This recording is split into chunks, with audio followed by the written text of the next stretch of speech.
Hello dear aspirants, अगर आपने इस बार स्लीपी क्लासेस की मॉक टेस्ट सीरीज परचेज की थी, स्पेशली सी सेट की, तो you might have seen one thing कि हमारे प्रेडिक्शन के हिसाब से हमने इस बार हर एक मॉक टेस्ट की सीरीज के कॉम्प्रिहेंशन में दो क्वेश्चंस ऐड किए थे, फॉलोअप क्वेश्चंस।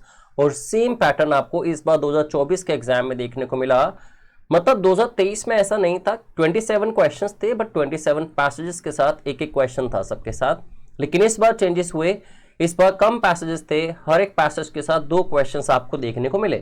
तो प्रेडिक्शन ने उस हिसाब से अच्छा काम किया and it was good for us, good for you as well, कि आप लोगों ने प्रैक्टिस की होगी हमेशा हर कॉम्पिटिशन के साथ दो क्वेश्चंस की, अगर आपने मॉक टेस्ट सीरीज ली थी तो चलिए दोस्तों, आज स्टार्ट करेंगे हम। आज हम रीडिंग कॉम्पिटिशन के जो क्वेश्चंस आए 2024 के प्रीलिम्स एग्जाम में सी सेट सेक्शन के अंदर, उसके कुछ पहले 10 जो क्वेश्चंस हैं, पहले 5 रीडिंग कॉम्पिटिशन्स के डिस्कस करेंगे। इस तरह सेकंड और थर्ड पार्ट के अंदर बाकी कवर करेंगे। ओके तो let us begin with the first passage. Now what does this say? According to the food and agriculture organisation, 1/3 of the food produced for human consumption is lost or wasted globally। तो जो 1/3 food है जो totally produce होता है, उसमें से 1/3 food क्या है, या तो वो लॉस्ट हो जाता है या फिर वो ग्लोबली वेस्ट हो जाता है।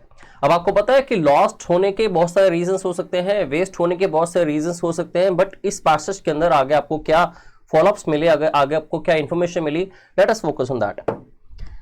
फूड इज लॉस्ट और wasted throughout the supply chain. पूरी की पूरी जो सप्लाई चेन है उसके दरमियान जो है फूड वेस्ट होता है और लॉस्ट होता है। From initial agriculture production, initially agriculture production से लेके to final household consumption तक, मतलब alpha and omega from the beginning process to the ending process, सारे प्रोसेस में देखें तो फूड लॉस्ट या वेस्ट होता है। Now the increasing wastage also results in land degradation about 45%। अब वेस्टेज जब बढ़ती है तो उससे रिजल्ट क्या निकलता है? Degradation about 45%, mainly due to deforestation, जो डिफॉरेस्टेशन की वजह से होती है। Unsustainable agriculture practices and excessive ground water extraction, जिसमें अब ऑब्वियस बात है, जब देखिए जितनी ज्यादा डिफॉरेस्टेशन होती है, ठीक है, उतने ज्यादा आपको डिपेंड होना पड़ता है लैंड वाटर के ऊपर, ठीक है। तो एक्सेसिव ग्राउंड वाटर जो है, ग्राउंड वाटर एक्सट्रैक्शन जो हो रही है, उसका रीजन बेसिकली कौन है? डिफॉरेस्टेशन है, क्योंकि स्प्रिंग्स या फिर स्प्रिंग्स के अलावा बात करें वाटर की अवेलेबिलिटी जो आपको नेचुरल मिलती है सीजनल, वो कम हो जाती है काफी। तो एग्रीकल्चर प्रैक्टिसेस के लिए पानी की कमी का होना, वो डेफिनेटली ग्राउंड वाटर जो टेबल्स हैं उनको काफी इंपैक्ट करते हैं। Now the energy spent over wasted food results in about 5 billion tons of carbon dioxide production every year. अब जो एनर्जी खर्च होती है spent over wasted food result in, अब वेस्ट फूड के ऊपर जो एनर्जी डेफिनेटली लगेगी, उसमें 5 बिलियन टन जो है कार्बन डाइऑक्साइड प्रोडक्शन होती है हर साल उसके लिए। Decay also leads to harmful emission of other gases. Decay के साथ भी काफी एमिशन होता है, गैसेस जो हार्मफुल होती हैं एटमॉस्फेयर के अंदर। Addressing the loss and wastage of food in forms is critical to complete the cycle of food efficiency and food sustainability. तो इनको रोकना होगा अगर आप फूड एफिशिएंसी या उसके साइकिल को बचाना चाहते हैं या फिर फूड की सस्टेनेबिलिटी पे काम करें, ठीक है। नाउ फॉलोअप क्वेश्चन, जो फर्स्ट क्वेश्चन था, what was that? Which of the following statements best reflects the most logical and rational inference that can be made from the passage? जैसा कि everybody knows, inference का question जब आता है तो inference का मतलब basically क्या होता है? What can you infer means what you can directly fetch from the passage, जो explicitly given होगा, explicitly mentioned होगा या indicated होगा किसी भी फॉर्म में, ठीक है। अब इसके अंदर वैसे तो आप लोग डेफिनेटली ऑप्शंस के साथ क्वेश्चन को बहुत इजीली सॉल्व कर सकते थे। Now, the current methods of food distribution are solely responsible for the loss and wastage of food। तो यहाँ पे सिर्फ और सिर्फ बात हुई जो करंट मेथड्स हैं फूड डिस्ट्रीब्यूशन के, सिर्फ वही रीजंस हैं, मतलब people are not responsible for that. अब हाउस होल्ड के अंदर, रेस्टोरेंट्स के अंदर, कैफेस के अंदर जो फूड वहां पे वेस्ट होता है, उसकी बात तो यहाँ पे हुई नहीं। यहाँ पे तो सिर्फ और सिर्फ किसको गलत ठहराया गया? Current method of food distribution को, राइट। तो ये ऑप्शन आपका एलिमिनेट हो जाता है। अगर मैं सिर्फ और सिर्फ आगे के ऑप्शंस को देखूं, कोड्स को देखूं, तो अगर मैं फर्स्ट ऑप्शन को एलिमिनेट करता हूं तो आप देखेंगे फर्स्ट ऑप्शन सी में भी है, फर्स्ट ऑप्शन डी में भी है और फर्स्ट ऑप्शन ए के अंदर भी है। तो ऑब्वियसली मेरा आंसर आ जाता है ऑप्शन बी, 2 और 3। और 2 और 3 को एक दफा आप पढ़ के भी देख लिए अपने आप को इंश्योर करने के लिए कि वाकई 2 और 3 करेक्ट थे ये नहीं। Now second option is land productivity is adversely affected by the prevailing trend of food loss and wastage. Definitely पीछे पैसेज में यही चीजें मेंशन थी कि जो प्रोडक्टिविटी होती है वो काफी अफेक्ट होती है। जैसे कि आप यहां ध्यान दें, waste also results in land degradation about 45% mainly due to deforestation, unsustainable agricultural practices and excessive groundwater extraction। इस सब की वजह से लैंड जो है डिग्रेडेशन होती है अबाउट 45%। तो यहां से अगर आप देखें तो सेकंड ऑप्शन करेक्ट हो जाता है आपका। थर्ड को अगर आप पढ़ें, reduction in the loss and wastage of food results in laser carbon footprint, जो कि कार्बन के बारे में क्लियरली ये भी मेंशन था। तो इस हिसाब से ऑप्शन सेकंड और थर्ड आपका करेक्ट हो जाता है। 4 is also considered to be incorrect. Why? Let us go through this option as well. Post harvest technologies to prevent or reduce the loss and wastage of food are not available। दोस्तों इस पूरे passage में एक बार भी solutions पे बात नहीं हुई थी, ठीक है। किन टेक्निक्स की वजह से या किन टेक्निक्स या फिर मशीनरी की वजह से या टेक्नोलॉजी की वजह से उसके लैक की वजह से हम सस्टेनेबल नहीं कर पा रहे इन चीज़ों को या फिर इनको सॉल्व नहीं कर पा रहे इस पर्टिकुलर इशू को, इसकी बात अभी तक हुई नहीं थी, इसलिए इसको आप कंसीडर नहीं कर सकते। तो answer would be option B 2 and 3 only. Okay, अब इसी के ऊपर एक फॉलोअप क्वेश्चन और था। Based on the above passage the following assumptions have been made. Now what does assumption mean? Assumption का मतलब है आप कुछ अज्यूम करते हैं even if something is not very explicitly और not very directly mentioned in the passage, और even if there is no example और proof of it given in the passage, yet you can assume and you can say something to be true, कुछ informations collect करने के बाद जो implicit हैं या फिर जो इनडायरेक्ट वे में लिखी गई हैं। Now the food distribution mechanism needs to be reimagined and made effective to reduce the loss and wastage of food। Definitely supply chain पे तो बात हुई थी, ठीक है। तो जो फूड डिस्ट्रीब्यूशन नेटवर्क है वो प्रॉब्लम तो है, बट पीछे लिखा था सॉलिडली वही प्रॉब्लम है, तो ऐसा नहीं था। तो इस पे तो वर्क करना ही पड़ेगा अगर आपको रिड्यूस करना है लॉस और वेस्टेज ऑफ फूड को, राइट। तो ये ऑप्शन तो आपका डेफिनेटली करेक्ट हो जाता है। अब सेकेंड था, ensuring the reduction of wastage and loss of food is a social and moral responsibility of all the citizens। जैसे कि मैं पीछे भी बात कर रहा था, in the restaurants, in the cafes, even in households, हमारे घर पे भी we tend to waste a lot of food, ठीक है। अब ये फूड तो डायरेक्टली लोगों के द्वारा वेस्ट किया जाता है, ठीक है। तो डेफिनेटली ये एक social as well as moral duty बनती है लोगों की भी कि वो फूड को जितना हो सके कम वेस्ट करें। We do have so many social as well as moral responsibilities, जैसा कि मे भी कहा जाता है that we should not cut the trees या फिर we should plant more trees, we should help even our neighbour, that also comes under the moral responsibility और moral duty of the people, right. तो ये भी एक बहुत बड़ी duty, एक सोशल और मोरल ड्यूटी बनती है लोगों की कि वो भी इंश्योर करें कि वो अपनी तरफ से फूड को जितना हो सके कम वेस्ट करें। तो अकॉर्डिंगली फर्स्ट एंड सेकंड दोनों ऑप्शंस आपकी 100% करेक्ट हो जाती हैं, which means answer would be option C both 1 and 2।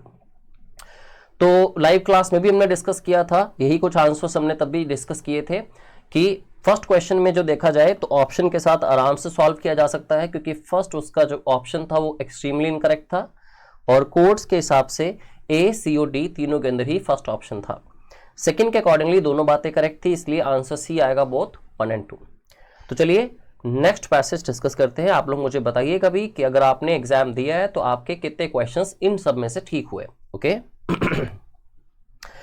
अगर किसी क्वेश्चन में कुछ ऐसा होगा कि मुझे ऐसा लगेगा कि कहीं ना कहीं 90% श्योरिटी है, शायद इसका कुछ आंसर और हो सकता है, लेट यू नो, ठीक है। वो यूपीएससी की फाइनल आंसर की से ही हमें श्योर हो पाएगा, okay. So as inflation rises, even governments previously committed to budget discipline are spending freely to help households। अब जब इन्फ्लेशन बढ़ती है तो जो गवर्नमेंट जिन्होंने प्रीवियसली कमिट भी किया था बजट डिसिप्लिन क्रिएट करेंगे, वो भी स्पेंड कर रहे हैं freely to help households. अब देखिए इन्फ्लेशन बढ़ती है तो किस तरह से सेंट्रल बैंक्स जो हैं या किस तरह से मॉनेटरी पॉलिसी या फिजिकल पॉलिसी किस तरह से एक्ट्स करती है, थोड़ा सा डिस्कस करेंगे, लेकिन पैसेज को थोड़ा एक दफा देख लें।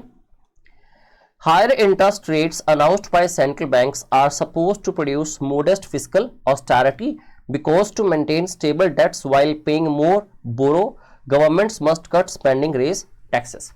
Now what happens is central bank ने announce किया है higher rate of interest को। अब होता यूं है कि जब भी मार्केट में कुछ ऐसी कंडीशन आती है, इन्फ्लेशन की कंडीशन आती है, तो what central bank does is monetary policy इसी तरह से एक्ट करती है सेंट्रल बैंक इस पे क्या करता है, जो इंटरेस्ट रेट्स होते हैं उन इंटरेस्ट रेट्स को इंक्रीज करता है। क्यों इंक्रीज करता है? क्योंकि इन्फ्लेशन आने का रीजन आप बेसिक जानते होंगे, whenever the demand of the thing increases, definitely उसका जो प्राइस होगा वो भी इंक्रीज होगा and it tends to inflation। ठीक है, it leads us to inflation, it tends to create inflation for us। अब डिमांड इंक्रीज कब होगी? जब लोगों के पास इकोनॉमी के अंदर सर्कुलेशन में पैसा ज्यादा होगा। ठीक है, डिमांड इंक्रीज होगी, प्राइस इंक्रीज होगा, तो it will eventually lead to inflation. अब इन्फ्लेशन को कम करने के लिए किस तरह से जो रेट्स हैं, इंटरेस्ट रेट्स हैं, वो इंक्रीज करते हैं, तो क्या इंपैक्ट रहता है? जब रेट ऑफ इंटरेस्ट इंक्रीज होगा तो definitely people will tend to borrow less from the banks. ठीक है, क्योंकि इंटरेस्ट रेट हाई होगा। अब लोगों के पास पैसा कम होगा तो इवेंचुअली क्या होगा, वो स्पेंडिंग्स कम करेंगे, इकोनॉमी के अंदर पैसा कम सर्कुलेट होगा, चीज़ों की डिमांड फिर से थोड़ी कम हो जाएगी, और डिमांड कम होगी तो सप्लाई बढ़ जाएगी और डेफिनेटली प्राइसेस नीचे आ जाएंगे, इन्फ्लेशन कंट्रोल की जा सकती है। राइट, तो इस तरह से चीज़ें वर्कआउट करती हैं। अब यहां लिखा गया, higher interest rates announced by central banks are supposed to produce modest fiscal austerity. Now what is fiscal austerity? What does this term mean? अब फिस्कल पॉलिसी के बारे में बात करें तो फिस्कल पॉलिसी को कौन हैंडल करता है? सेंट्रल गवर्नमेंट से होती है। अब फिस्कल पॉलिसी में फिस्कल ऑस्टेरिटी क्या है कि जिसमें जो गवर्नमेंट की स्पेंडिंग्स हैं, जितने भी उनके खर्चे हैं, एक्सपेंसेस हैं, आइदर उनको रिड्यूस किया जाए या फिर उनकी इनकम इंक्रीज की जाए। अब इनकम कैसे इंक्रीज हो सकती है? टैक्सेस को इंक्रीज करके। राइट, तो उससे ये कहता है कि सेंट्रल बैंक ने जो अनाउंस किया है हायर इंटरेस्ट रेट, उससे क्या होगा, मोडेस्ट फिस्कल ऑस्टेरिटी आएगी एक। बिकॉज टू मेंटेन, अब क्यों होगा ऐसा? मेंटेन करने के लिए स्टेबल डेट्स को, वाइल जबकि paying more borrow, governments must cut spendings, raise taxes. वही लिखा हुआ है। तो फिस्कल ऑस्टेरिटी को आगे एक्सप्लेन भी किया गया कि government must cut spendings and raise taxes, और टैक्सेस बढ़ाएंगे मींस इनकम्स आएंगी। गवर्नमेंट की मेजरली इनकम टैक्सेस पे ही डिपेंड करती है। विदाउट द फिस्कल बैकअप, अगर फिस्कल बैकअप नहीं होगा, ठीक है, फिस्कल बैकअप का मतलब है जिसमें आपके पास इंक्रीज, पैसे में इंक्रीज नहीं होगा, टैक्सेस से आप पैसा इकट्ठा करेंगे, अपनी स्पेंडिंग को कम करेंगे, तो डेफिनेटली आपके पास सेविंग्स हो जाएंगी। ठीक है, आपके पास इनफ फंड्स होंगे। तो विदाउट द फिस्कल बैकअप, जब तक फिस्कल बैकअप नहीं होगा, monetary policy eventually losses traction, तो अपने ट्रैक से हटेगी। ठीक है, ये प्रॉपरली काम नहीं कर पाएगी। Higher interest rate become inflationary, interest rates को बनाना इन्फ्लेशनरी हो सकता है, not disinflationary, because they simply lead governments, क्योंकि वो गवर्नमेंट्स को कहां ले जाते हैं? To borrow more to pay rising debt service costs, उनको और बोरो करना पड़ेगा, राइजिंग जो डेट सर्विस कोस्ट्स हैं उनको पे करने के लिए। The risk of monetary unmooring is greater when, जो मॉनेटरी अनमूरिंग का मतलब है कि जब आप मॉनेटरी पॉलिसी को अप्लाई करते हैं, ठीक है, उसके इनसिक्योरिटी का रिस्क है वो ज्यादा हो जाता है व्हेन पब्लिक डेट राइजेस, जब पब्लिक का डेट बढ़ जाता है और ज्यादा। Because interest rates become more important, वो ज्यादा इंपॉर्टेंट हो जाते हैं, कितना रेट ऑफ इंटरेस्ट हमें पे करना पड़ेगा टू बजट डेफिसिट। राइट, कि आपके डेफिसिट, आपने बजट में डेफिसिट लाना है, विच मीन्स आपकी स्पेंडिंग्स जो है वो कंट्रोल्ड होनी चाहिए। अब दोस्तों इस इकोनॉमी के इस पैसेज के ऊपर आपसे सबसे पहले इन्फ्रेंस का क्वेश्चन पूछा गया, most logical and rational inference. तो आपने जो पैसेज के अंदर इंफॉर्मेशन कलेक्ट करी, उसी के बेसिस पे आपको कुछ ना कुछ डायरेक्ट इंफॉर्मेशन जो मिली, अपनी इन दोनों इंफरेंसेस को चेक करना था। सबसे पहले था central banks can not bring down inflation without budgetary backing. अब बजटरी क्या होता है? How to use your budget effectively.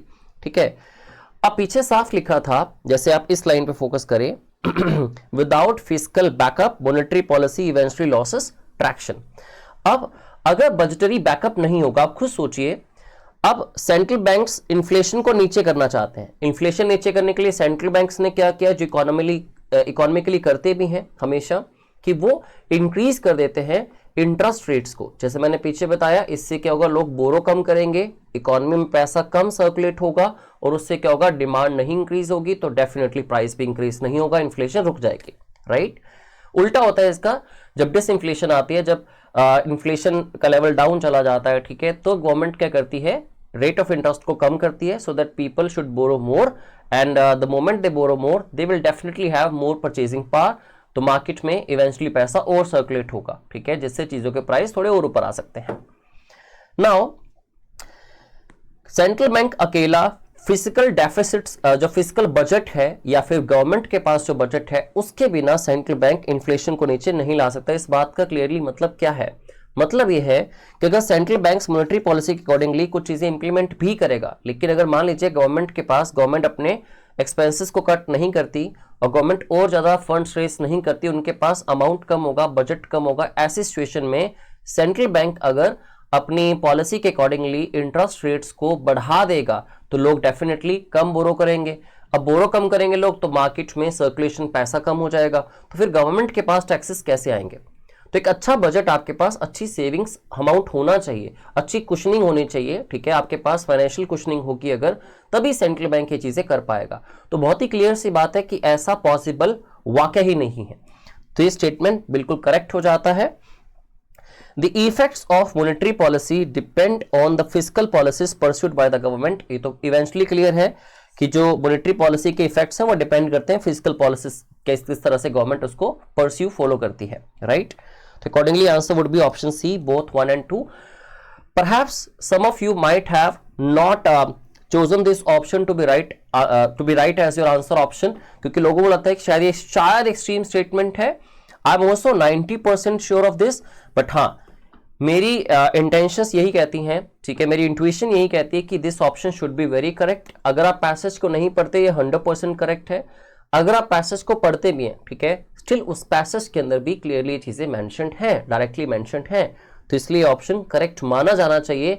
बाकी देखते हैं यूपीएससी के आंसर की क्या कहती है। मेरी तरफ से ऑप्शन बिल्कुल करेक्ट होगा, ठीक है। और नेक्स्ट क्वेश्चन इसका देखते हैं हम। Based on the above passage the following assumptions have been made. Again अब ये assumptions है कि आप इम्प्लिसिटली जो चीजें आपको कही गई इनडायरेक्टली, उससे आप क्या अज्यूम कर सकते हैं और आप कह सकते हैं कि ये कहना करेक्ट होगा, ठीक होगा, ट्रू होगा।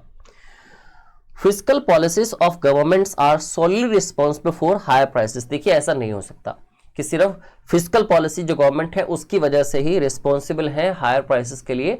हायर प्राइसेस के बहुत सारे कारण, जैसे कि मैंने पीछे डिमांड का रीजन भी बताया आपको, या फिर इसके अलावा ये भी हो सकता है कि कहीं पे कंजम्पशन बहुत ज्यादा हो रही है तो ऑब्वियसली डिमांड इंक्रीज होगी, पॉपुलेशन भी इसका कारण हो सकता है। तो ये ऑप्शन तो 100% इनकरेक्ट हो जाता है। Higher prices do not affect the long term government bonds, passage में भी मेंशन था, इट डज अफेक्ट, राइट। तो ये ऑप्शन भी गलत हो जाएगा, तो आंसर आ जाएगा नाइदर 1 नॉट 2। तो the answer would be option D for this question. Okay, now the next passage. देखिए इस बार के अगर पैसेजेस की बात करें हम, 2023 के पैसेजेस के कंपैरेटिवली थोड़े ट्रिकी थे, ठीक है, थोड़े मुश्किल थे, क्योंकि मल्टीपल ऑप्शंस में जब आपको आंसर करना होता है या अजम्पशन के क्वेश्चंस ज्यादा आए तो डेफिनेटली आपके लिए थोड़ा मुश्किल हो जाता है, आपको थोड़ा ज्यादा सोचना पड़ेगा इसके बारे में, क्विकली पढ़ के आप नहीं कर सकते। I also made a few mistakes after going through the passages in 30 minutes. I made 3 to 4 mistakes while solving them initially. But जब आराम से किया तो डेफिनेटली कुछ सोच विचार करने के बाद लगा कि नहीं, this should be the right option. So today if we consider cities such as New York, तो आज के डेट पे अगर हम New York, London and Paris as some of the most iconic cities in the world, इनकी बात अगर करें तो इट इज बिकॉज, क्यों ऐसा है, आइकॉनिक सिटीज क्यों है, इनके एग्जाम्पल क्यों ले रहे हैं हम लोग। Plans carrying heavy system approach were imposed their precincts, ठीक है। प्रेसिडेंट्स क्या होते हैं बेसिकली, जहां पे ज्यादातर शॉप्स होती हैं या शोरूम्स होते हैं, वहां पे कार्स का आना अलाउड नहीं होता, तो एक सिस्टमैटिक प्लान के साथ ये बनाए गए हैं। Now the backbone of the systems theory is the process of translating, किस तरह से social, special and cultural desirable into mathematical models. तो किस तरह से इन्होंने अपने मैथमेटिकल अप्रोच को यूज करते हुए, कल्चरल डिजायर्स को यूज करते हुए इन मॉडल्स को बनाया, using computing, statistics, optimization and algorithmic way formulating and solving problems। तो इस वजह से ये प्लान्स इतने इफेक्टिव हैं और इनको हम आइकॉनिक सिटीज की तरह एक एग्जाम्पल के तौर पे लेते हैं जब भी बात करनी हो इस तरह की प्लानिंग की। Well, the early universities of the west which began to train professionals in planning. तो जो यूनिवर्सिटीज की बात करें, वेस्ट की यूनिवर्सिटीज जो थी, अर्ली यूनिवर्सिटीज, जिन्होंने शुरुआत की प्रोफेशनल्स को ट्रेन करना या फिर प्लानिंग में, या फिर प्लानिंग के लिए पर्सन्स को ट्रेन करके उनको प्रोफेशनल्स बनाना। स्पॉन्ड मतलब उन्होंने प्रोड्यूस किए some of the most ingenious planners who were experts in these domains, जो इन सारे डोमेन्स में एक्सपर्ट्स थे, बहुत अच्छे आर्किटेक्ट्स माने गए। This was because these very objects were absorbed into the planning, इन सारे ऑब्जेक्ट्स को प्लानिंग के अंदर कंसिडर किया गया, इन्वॉल्व किया गया। Curriculum that had its root in the social science, geography and architecture. Now planning in India, eventually लास्ट में बात कहता है इंडिया पे आते हुए, planning in India and its education differ from the west. तो इंडिया में जो प्लानिंग का सिस्टम है, ठीक है, चीजों को बनाने का, ठीक है, और उसकी जो एजुकेशन है वो बिल्कुल अलग है वेस्ट से। दैट मीन्स वेस्ट में इतनी इफेक्टिव है तो इंडिया में इतनी इफेक्टिव नहीं है। तो इसने पूरी बात कही क्यों, इंडिया पे आना चाह रहा था, इंडिया की बात करना चाह रहा था, इंडिया का जो सिस्टम है प्लानिंग का। अब दोस्तों आपसे क्वेश्चन जो पूछा गया, विच one of the following statements best reflects the most logical and rational inference, ठीक है, जो आप पैसेज में आपको जो भी इंफॉर्मेशन मिली उनमें से आपको इंफॉर्मेशन को पैराफ्रेजिंग करके दिया होगा, पैराफ्रेजिंग को आपको जज करना है, अकॉर्डिंगली आपको आंसर करना है इस क्वेश्चन का। So curriculum for urban planning courses, जो करिकुलम होना चाहिए अर्बन प्लानिंग का कोर्सेज का, उसके अंदर क्या होना चाहिए, should have diverse and interdisciplinary approach. जैसे कि पीछे डाइवर्स एरियाज को काउंट किया गया वहां पे, ठीक है, हर एक चीज का ख्याल रखते हुए प्लानिंग की गई, तो ऑप्शन आपका करेक्ट हो सकता था। सेकंड देखें, अगर in India city administration is under bureaucracy which lakhs formal training in urban planning and management. देखिए इंडिया के बारे में कोई तर्क नहीं दिया गया इसके अलावा कि उसका जो एजुकेशन सिस्टम है प्लानिंग है वो डिफरेंट है। तो ऐसा नहीं कि ब्यूरोक्रेसी के अंडर आता है इसलिए वहां पे प्रॉब्लम्स आ रही हैं, इसको इंप्लीमेंट करने में गलत हो जाता है। In India the management of urban areas is a local affair with the chronic problem of insufficient funds. Funds की बात भी एक दफा नहीं हुई, मैंने आपको पहले कहा इन्फ्रेंस का क्वेश्चन होता है जो डायरेक्टली आपको इम्प्लिसिटली इंफॉर्मेशन गिवन है उसकी पैराफ्रेजिंग करके उसको रिलेट करके आंसर बनेगा, ना कि आपको कुछ अज्यूम करना है out of the box. Okay, so with high density of population and widespread poverty in urban areas, planned development in them is very difficult. Neither the passage did talk about the population. ठीक है, so ये option भी आपका incorrect हो गया, तो answer आ जाता है option A only. Okay, now the next follow up question after this passage was based on the above passage the following assumptions have been made. Now which is the first one?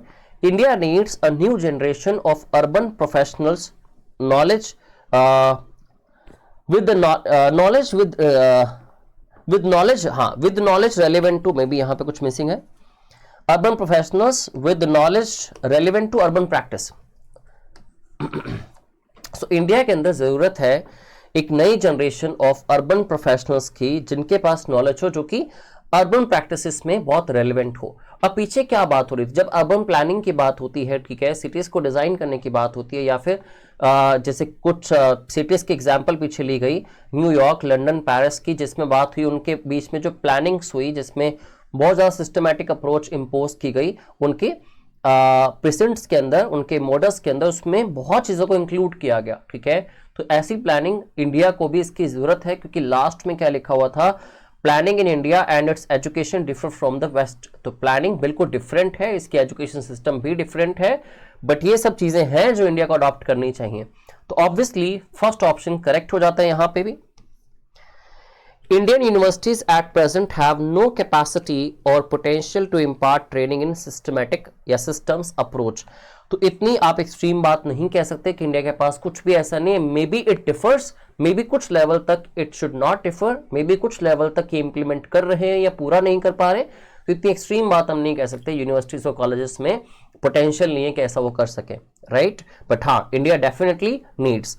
Some of you might have considered it correct or incorrect, but according to me, this option should be very correct, और accordingly इसका answer आ जाएगा आपका option A, क्योंकि India में नई generation of urban professionals की जरूरत है। अब देखो, जब बात होती है प्लानिंग की, अब क्योंकि आप इन्फ्रेंस के क्वेश्चन पे नहीं है, आप अजम्पशन के क्वेश्चन पे हैं, ठीक है। अब प्रोफेशनल्स उन्होंने प्रोड्यूस किए वेस्ट के अंदर, यूनिवर्सिटीज के अंदर। अब इंडिया में कह रहे हैं कि वैसा सिस्टम नहीं है, तो मतलब इंडिया में भी वैसी कुछ रिक्वायरमेंट्स हैं, और वैसी रिक्वायरमेंट्स कौन पूरी कर सकते हैं? अर्बन प्रोफेशनल्स ही कर सकते हैं, जिनके पास रेलिवेंट नॉलेज हो अर्बन प्रैक्टिस के लिए, ठीक है, अर्बन प्रैक्टिस के लिए, जिसमें वो प्लान कर सके। प्रैक्टिस के अंदर हर एक चीज आ जाएगी, उनकी प्लानिंग करना, इंप्लीमेंटेशन करना, कैलकुलेशन करना, मैथमेटिकल अप्रोच को अप्लाई करना, ठीक है, जैसे कि बाकी की सिटीज में बताया गया कि उनके अंदर ऐसा किया गया, जो कि बहुत ही इफेक्टिव था, राइट। तो चलिए आगे बढ़ते हैं। Okay, so not every voice on the internet commands the same kind of audience. तो ऐसा नहीं कि हर किसी की आवाज जब निकलती है सोशल मीडिया के ऊपर या मीडिया के ऊपर तो वो सेम एक लेवल ऑफ ऑडियंस जो है या सेम नंबर ऑफ जो ऑडियंस है उसको कैप्चर कर पाता है. When anonymous private entities with high capital can pay for more space for their opinions, अब जिसके पास बहुत पैसा है जो सोशल मीडिया प्लेटफॉर्म्स पे बहुत पे कर सकता है या बहुत बड़ी एड्स रन कर सकता है, वो डेफिनेटली एक बड़ी ऑडियंस तक पहुंच जाएगा. ठीक है, अपने ओपिनियंस ज्यादा लोगों को सुना सकता है वो. They are effectively buying a louder voice. तो मतलब कहने का ये कि पैसा देके आप लाउडर वॉइस जो है वो अपनी रेस कर रहे हो या फिर आप ज्यादा ऑडियंस तक पहुंच पाते हो, क्योंकि यहाँ कैपिटल की बात हुई. ठीक है, they can pay for more space. Now if political discourse in the digital sphere is a matter of outshining, अब political discourse में भी अगर ऐसा होगा कि आप outshine कर रहे हो, मतलब नीचा दिखा रहे हो या फिर उनको दिखा ही नहीं रहे अपने ओपोनेंट को till the election is won, जब तक कि आप इलेक्शन जीत नहीं जाते, तो ऑब्वियसली यहाँ पे हो क्या रहा है कि अगर आप आउटशाइन कर पा रहे हैं जब जस्ट अपने पैसे के दम पे या फिर by paying more, by getting a louder voice to raise, या फिर by getting more space to give your opinions to, ठीक है, या फिर टू स्प्रेड योर ओपिनियंस. अब आप पैसे के दम पे अगर इतना कुछ कर पा रहे हैं, दैट मीन्स आप आउटशाइन कर रहे हैं अपने ओपोनेंट को जब तक आप इलेक्शंस नहीं जीत जाते. यहाँ पे इन्होंने बात करी पॉलिटिकल डिस्कोर्स की भी, तो उसके साथ रिलेट किया गया इसको. Now then the quality of politics suffers. तो obviously quality of politics suffer करेगी. मीन्स क्या पता कुछ बहुत ही रेलेवेंट इंफॉर्मेशन हो जो ओपोनेंट्स की तरफ से आनी हो, लेकिन वो नहीं रख पाए क्योंकि उनके पास पेइंग कैपेसिटी कम थी. Right, the focus of social media is restricted. तो सोशल मीडिया का जो है फोकस रिस्ट्रिक्ट कर दिया जाता है to the promotion of content that generates more user regardless of how. तो सोशल मीडिया को भी रेस्ट्रिक्ट कर दिया जाता है. ठीक है, लिमिट डिफाइन कर दी जाती है उसकी कि वो प्रमोशन उसी कंटेंट की करे जो जनरेट करता है और ज्यादा यूजर्स उनके लिए, regardless of how inflammatory engagement. ये कोई फर्क नहीं पड़ता कि उससे कितना ज्यादा एजिटेशन या कितना ज्यादा एंगर या फ्रस्ट्रेशन रेस हो सकती है, डिराइव हो सकती है द कंटेंट में भी. ओके, सो कुल मिला के पैसे के गेम कह रहे हैं यहाँ पे ये. ठीक है, कि कोई भी किसी को भी खरीद सकता है या फिर ज्यादा पैसा पे करके अपने एक बड़ा स्पेस ढूंढ सकता है अपनी वॉइस को रेज करने के लिए एक लाउडर वे में. ठीक है, so which one of the following statements best reflects the central idea of the passage. मतलब पैसेज में ऑथर ने जो पैसेज लिखा वो कहना क्या चाह रहा था, क्यों वो लिखना चाहता था इस पैसेज को और किस तरफ आपका ध्यान ले जाना चाहता था. तो author wanted to drive your attention to what point. Let us see from the options. Constructed as a marketplace of views, social media ensures instant access to information. ठीक है, अब यहां पे बात हुई कि इंस्टेंट एक्सेस की, कि मीडिया जो है सोशल मीडिया आपको इंस्टेंट एक्सेस देती है. ठीक है, जबकि वहां मुद्दा इंस्टेंट एक्सेस का नहीं था, ठीक इंफॉर्मेशन का था, रिलेवेंट इंफॉर्मेशन का था जिसमें कोई भी गड़बड़ ना हो. ठीक है, इसलिए वो आपका ध्यान उस तरफ ले जाना चाहता है author. Social media are not ideal or moral institutions but the products built by companies to make profits. ये बात कहीं ना कहीं रिलेट करती है कि सोशल मीडिया इतना आइडियल या मोरल इंस्टीट्यूशन नहीं है, क्योंकि उन्होंने कहा जो एनोनिमस एंटिटीज हैं वो ज्यादा पे करके, जिनके पास कैपिटल ज्यादा है, तो वो बड़ा स्पेस ले लेते हैं और वहां पे उन्हीं यूजर्स को वो दिखाया जाता है, रेस्ट्रिक्ट कर दिया जाता है. सोशल मीडिया को आप रेस्ट्रिक्ट कर सकते हो अगर आप. ठीक है, दैट मीन्स वो मोरल इंस्टीट्यूट तो नहीं है. ठीक है, तो ये बात बिल्कुल करेक्ट है. Social media have been created to strengthen democracy. सिर्फ डेमोक्रेसी की बात की, वो सिर्फ डेमोक्रेसी की एग्जांपल लेके बताना चाह रहा था, पॉलिटिक्स की एग्जांपल लेके बताना चाह रहा था, ना सिर्फ डेमोक्रेसी की. राइट, तो ऑप्शन गलत हो जाता है. In today's world social media are inevitable for well informed social life. तो इनएविटेबल मतलब इररेसिस्टेबल है for well informed social life. Social life की बात नहीं हुई यहाँ पे. तो आपका जो 100% आंसर करेक्ट हो सकता है that would be option be here. Okay, I hope you have understood how. Now there was one more question. The following assumptions have been made. First one is internet is not inclusive enough. ठीक है, तो internet इतना भी inclusive नहीं है कि इसके अंदर हर एक चीज हो. डेफिनेटली वो साफ बात से कह रहा था अपनी. ठीक है, so earlier I thought it should be correct but it is not actually. तो internet is not inclusive enough. How? Because the words you read from the passage were clearly saying कि the person who has more funds can get more space and can get more audience. He can reach up to more audience. ठीक है, तो शायद जो opponents हैं who doesn't have any that much capacity of paying, शायद उनकी information तो यहाँ पे आएगी नहीं, या उनकी इन्फॉर्मेशन अपडेट ही नहीं होगी, या वो ऑडियंस तक पहुंचेगी नहीं, ठीक है, दैट मीन्स वो इतना इंक्लूसिव नहीं है। और यहाँ पे बात इंटरनेट के साथ साथ सोशल मीडिया की हुई थी मेजरली। तो सोशल मीडिया के थ्रू ही इंटरनेट के ऊपर इंफॉर्मेशन आती है, ठीक है, और सोशल मीडिया को अगर रेस्ट्रिक्ट कर दिया जाए तो डेफिनेटली वो इतना इंक्लूसिव नहीं हो पाएगी, ठीक है। Internet can adversely affect the quality of politics in a country, जो साफ लिखा था पॉलिटिक्स सफर्स, ठीक है, इफ दिस हैपेंस। तो internet can adversely affect the quality of politics in a country. तो सेकंड अगर करेक्ट है तो उस अकॉर्डिंग आपका आंसर आना चाहिए ऑप्शन बी। मुझे तो ये लगता है, और मुझे लगता है यही इसका करेक्ट आंसर होना भी चाहिए, राइट। तो चलिए, पैसेज लेंथी था। In my earlier classes as well, I used to say one thing: whenever the passage's length increases, the complexity or the level of difficulty decreases. Always it happens. तो वैसे इस passage को solve करना easy था, मुश्किल नहीं था इतना। तो by the time children reach class 8, जब बच्चे क्लास 8 तक पहुंचते हैं, the bulk of them, उनमें से ज्यादातर लोग tend to be in the age range of 13 to 15 years. But in our country about a quarter of children, हमारे देश में 25% के लोग आसपास ऐसे हैं इन क्लास 8 जो स्ट्रगल करते हैं, struggle with reading simple text, and more than half are still unable to do basic arithmetic operations like division. और इतने लोग तो ये भी नहीं कर पाते, ठीक है। तो सिर्फ क्लास 8 में होना डजंट डिफाइन यू कि आप बहुत एजुकेटेड हो चुके हैं। Every year, about 25 million young boys and girls from elementary school move into the life that lies for them beyond compulsory schooling.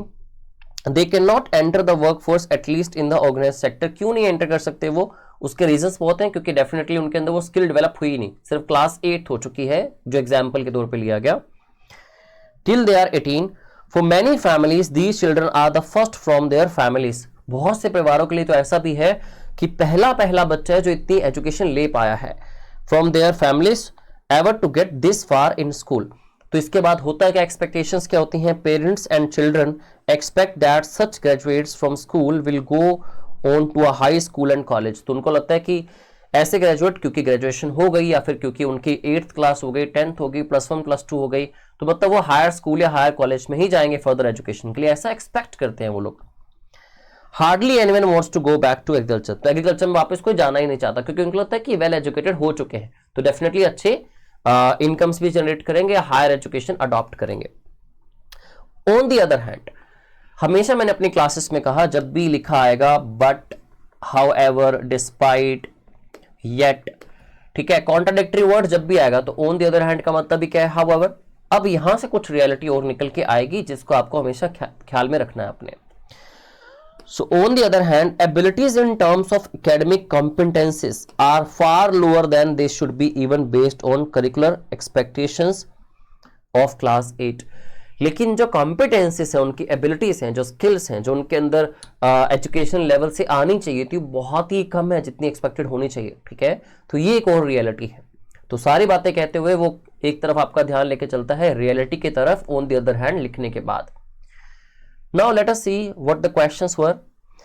So based on the above passage, the following assumptions have been made. Means कुछ ऐसा होगा जो indirectly mentioned होगा, but आपको उसको true मानना है नहीं मानना, वो इन words को पढ़ने के बाद ही आपको आइडिया होगा। So for effective school education, parents have greater role than the governments. Government का तो point एक बार भी नहीं आया, और ना ही आप ये कह सकते हैं कि पेरेंट्स का बड़ा रोल है, ठीक है। पेरेंट्स की सिर्फ इतनी बात हुई थी कि उनकी एक्सपेक्टेशंस बढ़ जाती हैं, ठीक है, और गवर्नमेंट की बात हुई ही नहीं, तो फर्स्ट ऑप्शन तो वैसे ही डायरेक्टली इलिमिनेट हो जाता है। अब school curriculum that conforms to today's requirements, जो स्कूल करिकुलम है जो ओबे करता है आज के रिक्वायरमेंट्स को, ठीक है। अब ये तो कह रहे थे कि वो नहीं करते, क्योंकि 8th क्लास के हिसाब से जो उनकी कॉम्पिटेंसीज हैं, जो एक 8th क्लास के हिसाब से एक्सपेक्टेड थी, वो तो फुलफिल्ड नहीं है। On the other hand reality बताई गई थी। Uniform for the entire country में address the issue brought out, तो ये ऑप्शन भी आपका इनकरेक्ट हो जाता है, because there was nothing mentioned regarding school curriculum, ठीक है। और ये तो बिल्कुल गलत हो जाएगा कि जो ओबे करता है आज की रिक्वायरमेंट्स को, रिक्वायरमेंट्स तो कुछ अलग है, ठीक है। तो इसलिए आपका आंसर ऑप्शन होगा D, neither one nor two. Now the next one is which one of the following statements best reflects the central idea of the passage. क्यों लिखा है ये पैसेज, ठीक है। मेजर रीजन क्या था? Why did author want to, what does author want to tell you directly और indirectly, and why he put some efforts to write down this part of passage.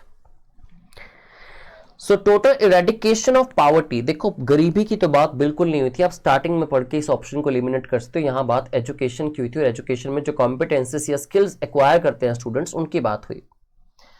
So monetary incentives दे दें अगर parents या teachers को, तो कहते हैं कि improve हो जाएगा बच्चे का एकेडमिक परफॉर्मेंस. ऐसे थोड़ी होगा, पेरेंट्स को देने से क्या हो जाएगा, राइट?